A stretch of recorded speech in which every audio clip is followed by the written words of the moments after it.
This is America Daily, bringing you the best in truthful news updates and in-depth reports happening now. Jeffrey Epstein's suicide conspiracies. Everybody has one, and no one really believes the official story. Find out how deep the rabbit hole goes. This is America Uncovered. I'm Chris Chappell. Jeffrey Epstein has done the impossible. With the allegations that Epstein ran an international underage sex trafficking ring for the rich and powerful and his mysterious suicide while in custody, he's managed to turn literally everyone in the United States into a conspiracy theorist. Yes, it's really great to see people who watch CNN and people who watch Alex Jones finding common ground. Of course, the federal law enforcement officials are saying there was no conspiracy. Multiple federal law enforcement officials have told NBC News that Epstein hanged himself and that there is no indication that foul play is suspected. And obviously, when law enforcement officials say there's no conspiracy, people believe them. Hold on a second. Jeffrey Epstein's death is raising troubling questions about how such a high-profile suspect could apparently take his own life while in custody. But it's also raising some conspiracy theories. I love it when conspiracy theories and facts overlap to become news. But saying it's raising some conspiracy theories is a bit of an understatement. It's raising a Russian nesting doll of conspiracy theories. Not that I'm saying Russia has anything to do with it. The hashtag Clinton body count was trending on Twitter. In case you're not clued into that particular conspiracy theory, the idea is the Clintons kill people who have dirt on them. Jeffrey Epstein and Bill Clinton did have a relationship. Epstein was involved in the Clinton Foundation, and Bill Clinton flew on Epstein's private jet. Clinton made at least 26 trips aboard the Lolita Express, even apparently ditching his Secret Service detail for at least 5 of the flights, according to records. But importantly, Bill Clinton has not officially been accused of any wrongdoing, and he says he hasn't talked with Epstein in more than a decade. But as the conspiracy goes, Bill Clinton was a customer of Epstein's, and so the Clintons silenced him so he couldn't talk. And Joe Rogan, host of the popular Joe Rogan Experience podcast, posted this on his Instagram account, which has over 7 million followers. Of course, that's just a joke. And then there's this. He had information on the Clintons, and the man ended up dead. Now, for some odd reason, people that have information on the Clintons end up dead. And they usually die from suicide. But I don't know nothing. I'm just another black man on Twitter. Oh, you're not just a black man on Twitter. You're a black man on Twitter who had your video retweeted by the President of the United States of America. Yes, President Donald Trump retweeted that video. And depending on how you feel about the Clintons, that was either great or horrible. CNN thinks it's horrible. President Trump using his massive Twitter platform, 63 million followers, to spread a deranged conspiracy theory. But it isn't just CNN. Republican Marco Rubio agrees it's dangerous. He says there is evidence Russian bots are now pushing this new conspiracy theory online to further divide Americans. Yes, a conspiracy theory about Russians spreading conspiracy theories. I told you it was a Russian nesting doll. Don't worry, Twitter was quick to act. After hashtag Clinton body count began trending, they removed it and replaced it with hashtag Trump body count. Or is that another conspiracy theory? Well, at least you're not Twitter's other Jeffrey Epstein. Poor guy. But no matter how much of a dumpster fire Twitter is, it still doesn't change the very bizarre facts of Epstein's suicide. And it's not just President Trump getting in on the conspiracy hype. It seems like everyone is. Even Nobel laureate Paul Krugman tweeted, "If we were living in a paranoid fantasy universe, I would be very suspicious about the Epstein suicide, even about whether it was really suicide." And you know what? The Epstein case itself shows that we are kind of living in a paranoid fantasy universe. The kind of fantasy universe where a man can allegedly run an international sex trafficking ring of minors for the global elite and not get caught for decades. Now, some conspiracies can be easily disproved. This photo showing Epstein, Trump, and his daughter turned out to be a composite of these two images. Then there was the conspiracy that President Obama made sure Epstein got his cushy 2008 plea deal to protect fellow Democrats.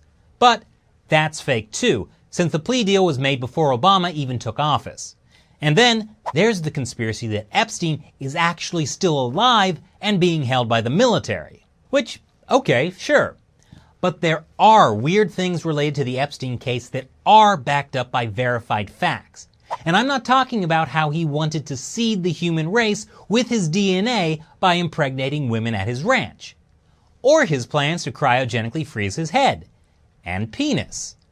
Or how the FBI just raided his private island, the one with the weird temple, that a contractor interviewed by Insider said looked like it had a door designed as if it were intended to lock people in. No, those are all true, but I'm not talking about those weird things. I'm talking about the weird things surrounding his alleged suicide, like the timing.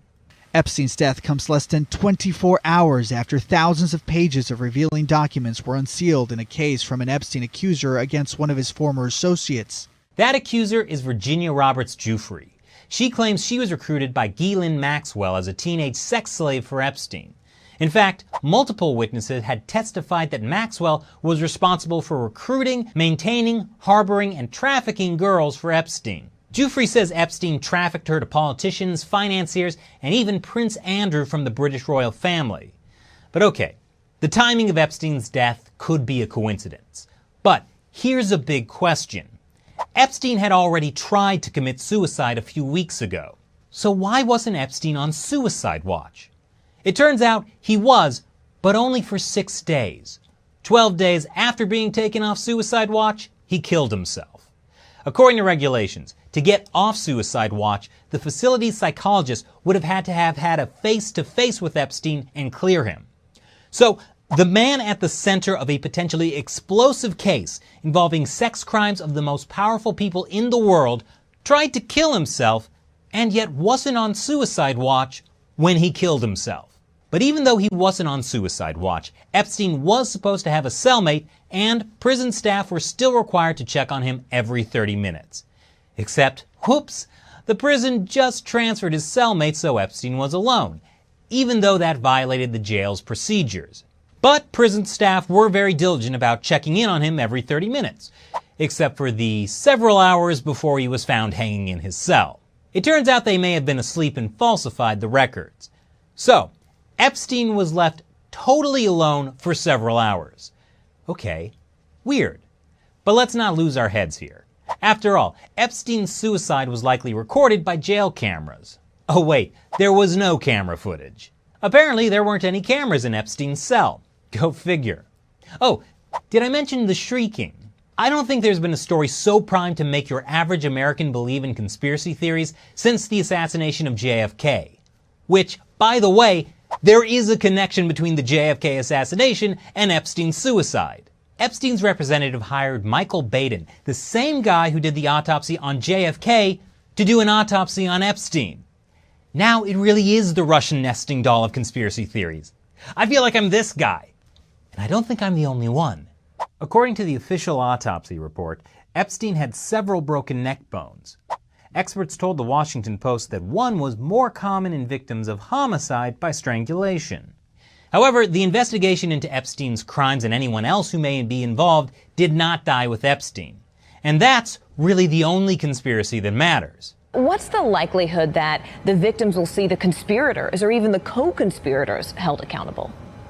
Well, of course, we don't know for sure, but that seems to be what the U.S. Attorney in New York is saying, that the investigation will continue and that there is a question of conspiracy here, of whether anyone else is culpable in these crimes. And U.S. Attorney General William Barr has this message for any co-conspirators. The FBI and the Office of Inspector General are doing just that. We will get to the bottom of what happened, and there will be accountability. But let me assure you that this case will continue on against anyone who was complicit with Epstein. Any co-conspirators should not rest easy. The victims deserve justice, and they will get it. But whatever you say about Epstein, at least he's with the angels now. What? Fallen angels are still angels? And you know he's in hell because none of those angels are underage. So what do you think about Epstein's mysterious death? Give me your best conspiracy. I'm ready. And I'm going to go ahead and say YouTube has already instantly demonetized this video, like they did with our last Epstein video.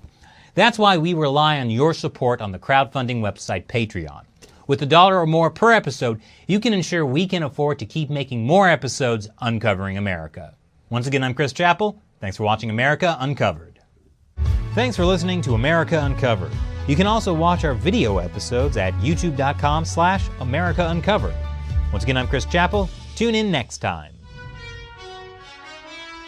This is America Daily, bringing you the best in truthful news updates and in-depth reports happening now.